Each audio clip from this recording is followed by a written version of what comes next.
Hey guys, today we're talking about how a bill becomes a law. These are the 5 steps to making new public policy in the United States. First of all, we need to talk about where the ideas for new laws come from. Elected officials tend to write laws and take action in response to problems or issues that we see in our country around us. All right. Individuals and interest groups can help shape legislation by contacting their elected officials. But Congress cannot just make any laws they want because their power is limited by the Constitution. So, for example, we have a freedom of speech. So even if people are writing to Congress saying, I want the entire United States to have to wear uniforms, they can't really do that because what we wear sometimes constitutes our speech. All right? They can't just make any laws they want because we have rights that are protected by our Constitution. And another place where an idea might come from is that the executive branch can propose legislation in their annual speech to Congress.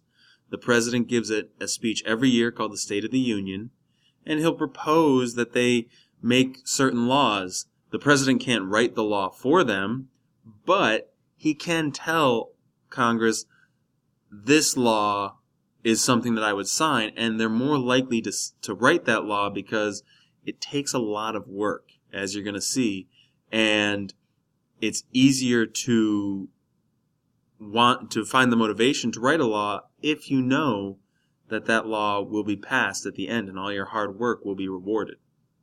All right?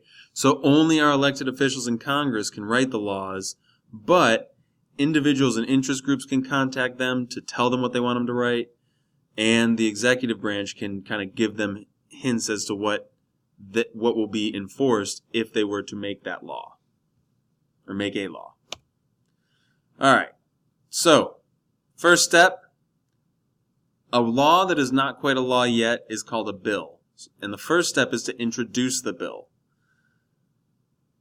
The bill has to be introduced by either a senator or a representative. It has to be someone in Congress. The president can't walk into Congress and introduce a bill. That's not a power that he has. Congress has the power to introduce the bills. Then the bill is assigned a number, and it goes to the next step. The second step is working in committees. A committee is a small group of people who are working together on a specific task. Or in this case, in Congress, the committees are specific groups of people who are supposed to be experts on given topics, and the bill that applies to that topic will go to that committee. The standing committee that is concerned with the subject of the bill will discuss it, and they will vote on it. If they like the bill, if they vote for it to pass the committee, they'll send it to the floor of the Congress to be voted on. If they dislike the bill, they can outright kill the bill, which means they just say that nothing more is going to be done with this bill, or they can pigeonhole it and they don't kill it, but they also never talk about it, which means it's just there, but no progress is going to be made. The next step, after if the bill passes the committee, then it goes to the floor of each house. The bill has to pass both houses. Okay, it has to pass in the Senate and the House of Representatives. And in each house, when they are discussing the bill, they'll have a debate. The lawmakers will discuss together whether or not they should make the bill a law.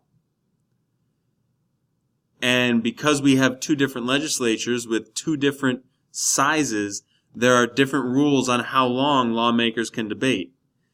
On the Senate, there's a little bit more of a free flow form to their debates, whereas in the House, because there are 435 people, they typically have people sign up to talk about bills and give their opinion. After they debate it, they're going to vote on it. All right? After the bill is debated, it can be voted on in one of 3 ways. The first is a voice vote. If they're sure that the bill is going to pass, they'll just say, all in favor, say aye. Or if they're sure that the bill is not going to pass, which I don't know why they would let it get past committee then. But if they are sure, they could also say all not in favor say nay, and if the nays take it, then it doesn't get to move to the next step. If the yeas take it or the ayes take it, then it can move on to the next step. That's what a voice vote is. You just take which one is you think or which one is louder, and usually they'll do that if they know that the bill will definitely pass or fail. All right, the next way that they can vote is a standing vote. In a standing vote, it's the same as when you vote on something in class. That is the raise your hand type of vote. They'll say all members in favor, and then whoever's in favor will raise their hand, and they will be counted. Pretty much exactly the same as like if you were voting on something in class, we would ask you to raise your hand if you want something. Okay? That is a standing vote. The last type of vote is a roll call vote. And in a roll call vote, the clerk will call out each person's name, and then they will say the way that they are voting. Okay? So there are 3 different ways. Voice vote, where it's just say aye if you agree. Standing vote, where it's if you agree, please raise your hand and be counted. And roll call vote, where they will specifically call on individual people and ask them for how they vote. If the bill passes that step, it's debated in both houses, it's passed in both houses, the next thing that happens is they send the bill to the chief executive. Okay? The chief executive is the president. After both houses pass the bill, it is sent to the president. If the president approves of the bill, they'll sign it and make it a law. The president may also choose to veto the bill, and only the president can veto a bill. If the bill is vetoed, which means the president rejected it and said, I don't want it to pass, if it is vetoed, it can go back to Congress and still be passed if 2/3 of Congress agrees. It still has to pass each house, so it has to pass in the House and the Senate, but it also needs a 2/3 vote. In order to get to the president, you only needed 51%. Now you need 66. So if it's a really strong bill, it'll still pass even if the president doesn't want it to be passed. If it's not as strong, if the president vetoes it, it's vetoed and the bill is dead. All right. Moving forward, we will finish with the legislative branch and move into the executive branch. Have a good day, guys.